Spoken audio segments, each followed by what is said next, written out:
Monsoon सत्र से पहले आज दिल्ली में ऑल पार्टी मीटिंग हुई, जिसमें पक्ष और विपक्ष के नेता शामिल हुए। इस दौरान बैठक में कई मुद्दों पर चर्चा हुई। केंद्रीय मंत्री जेपी नड्डा ने सर्वदलीय बैठक की अध्यक्षता की। इस बैठक में सरकार ने सभी राजनीतिक दलों से संसद के दोनों सदनों के सुचारू संचालन को लेकर बात की, जिसमें पक्ष ने अपनी बात रखते हुए कई मुद्दे उठाए। तो चलिए कुछ राजनेताओं से जानते हैं कि वो कौन से मुद्दे होंगे जिस पर संसद में विपक्ष सरकार को घेरेगी। मुझे एक आवश्यक मीटिंग के लिए जाना पड़ रहा है कहीं, तो मैंने नड्डा साहब से, जो मीटिंग की अध्यक्षता कर रहे हैं, उनसे इजाजत लेके मैं दूसरी बैठक में जा रहा हूं। जो विषय आज मैंने ऑल पार्टी मीटिंग में उठाया है आम आदमी पार्टी की ओर से, उसमें मुख्यतः अमेरिका के राष्ट्रपति द्वारा बार बार जो ये कहा जा रहा है कि 5 जेट गिराए गए और ट्रेड डील के नाम पे सीज फायर कराया गया, इस पे सरकार का स्पष्टीकरण चाहिए।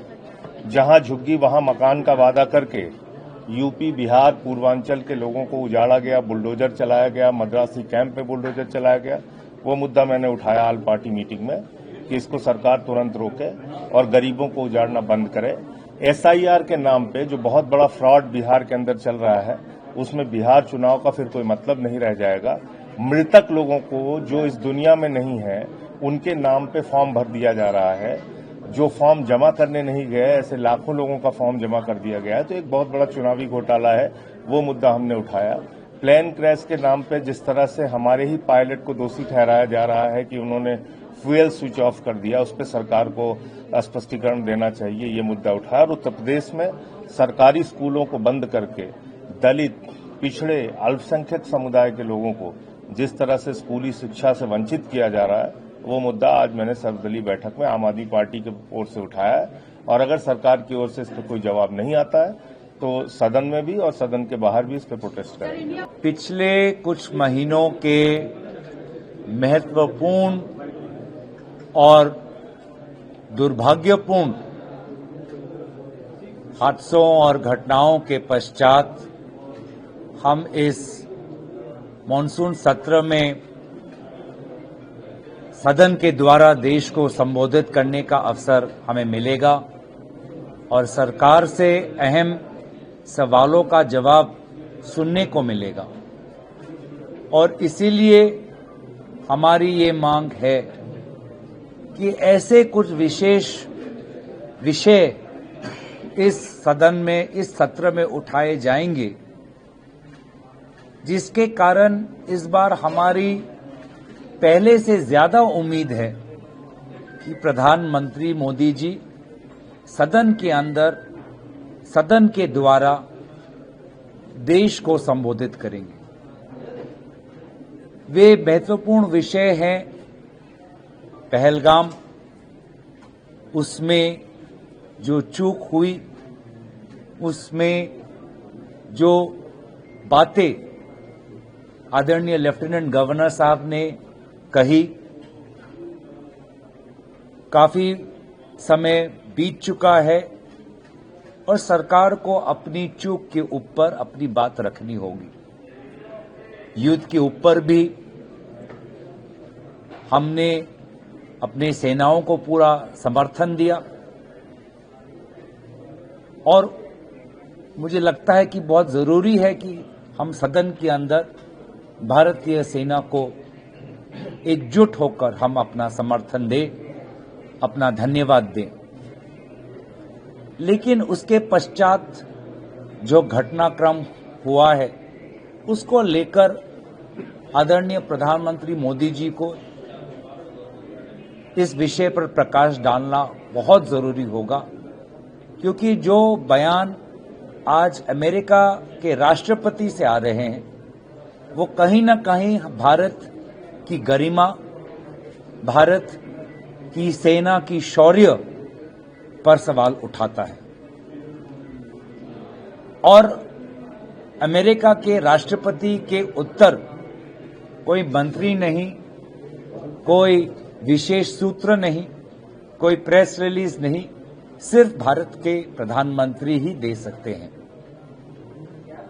दूसरा, जो वोट देने का अधिकार जो हर नागरिक का होता है, उसको लेकर जो आज महत्वपूर्ण सवाल उठ रहे हैं, चुनाव आयोग जिस प्रकार से विभिन्न राजनीतिक दलों के साथ वार्तालाप करने से भी हिचकिचा रहे हैं और स्पष्टीकरण नहीं दे रहे हैं, तो आने वाले जो राज्यों में जो चुनाव होंगे, या पूरा जो चुनावी ढांचा है, संवैधानिक और लोकतांत्रिक ढांचा है, जो संविधान के निर्माताओं ने केंद्रीय चुनाव आयोग के निर्माण में जो आदर्श के साथ चुनाव आयोग का गठन किया था, तो कहीं ना कहीं इसको लेकर भी बहुत महत्वपूर्ण सवाल उठे हैं और सिर्फ सरकार का मुखिया होने के नाते प्रधानमंत्री का ये कर्तव्य बनता है कि वो अपनी सरकार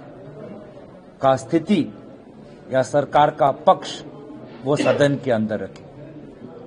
तीसरी बात है कि हम सेना के बड़े अफसरों ने चीन, पाकिस्तान, बांग्लादेश, टू फ्रंट के जो एक्सेस बन चुका है हमारे सीमा पर, उसको लेकर बहुत ही संवेदनशील बात उठाई है। पिछले सत्र में भी हमने चाहा था कि रक्षा विभाग पर, विदेश मंत्रालय के विभाग पर महत्वपूर्ण चर्चा हो, बजट के लेकर उनकी डिमांड फॉर ग्रांट्स को लेकर चर्चा हो, पर नहीं हुआ।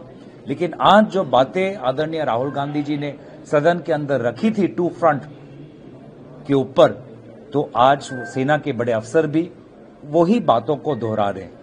तो बहुत जरूरी है कि रक्षा और विदेश नीति पर बात हम रखें, बात हम सुने, विषयों पर चर्चा हो और प्रकाश पड़े। और इसीलिए ये 3 विषय मुझे लगता है कि आदरणीय प्रधानमंत्री मोदी जी को विशेष रूप से इस सदन में आकर अपनी बात रखना बहुत अनिवार्य होगा। आज ये सरकार मणिपुर को लेकर भी विभिन्न बिल्स ला रहे हैं और मणिपुर को लेकर आदरणीय प्रधानमंत्री जी ने कहा था कि कुछ ही महीनों में मणिपुर में शांति आएगी।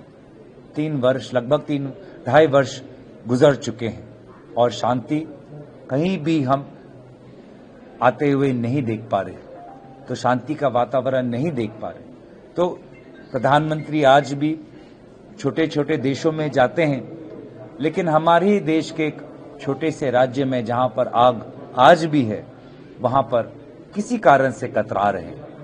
ये कुछ अहम बातें हैं जिसको लेकर हम चिंतित हैं और हम आशा करेंगे एक सकारात्मक चर्चा आने वाले सत्र में हो। ये देश अब मुद्दों से भरा हुआ है, संपर्क चर्चा नहीं हो सकती है, लेकिन 4 बहुत इम्पोर्टेंट मुद्दे उठाने की मैंने बात की है। नंबर 1,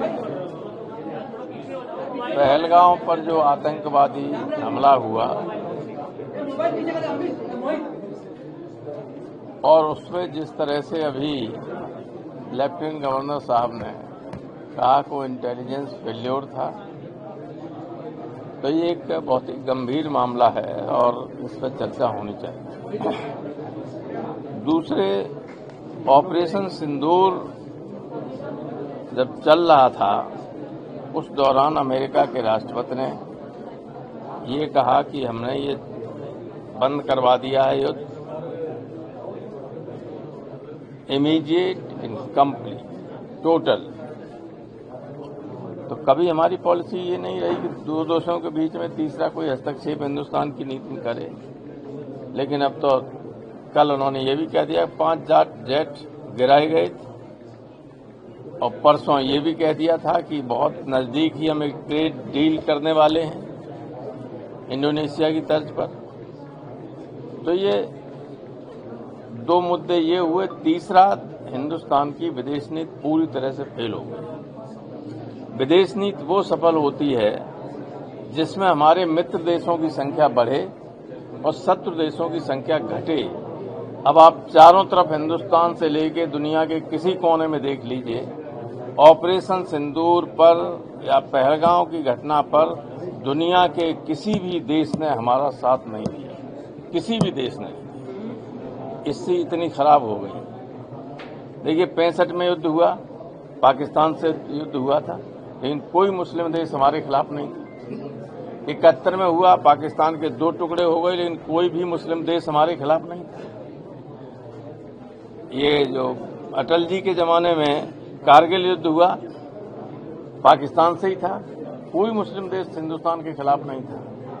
लेकिन अब कोई भी हमारे साथ नहीं, मुस्लिम नॉन मुस्लिम कोई भी हो, कोई भी दुनिया का देश नहीं। इतनी असफल विदेश नीति आज तक हिंदुस्तान के इतिहास में किसी भी सरकार की नहीं रही जो अब की है। इस पर चर्चा होना जरूरी है। और इन सबसे भी ज्यादा खतरनाक ये है कि अब पूरी तरह से डेमोक्रेसी खत्म होने जा रही है।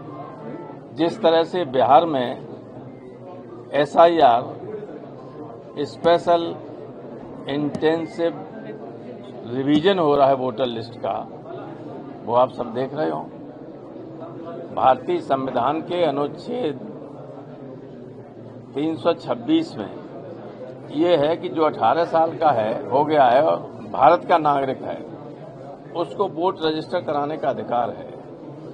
इसका अगर वोट रजिस्टर नहीं होता है तो इसका दूसरा अर्थ ये भी हो सकता है कि वो भारत का नागरिक नहीं है।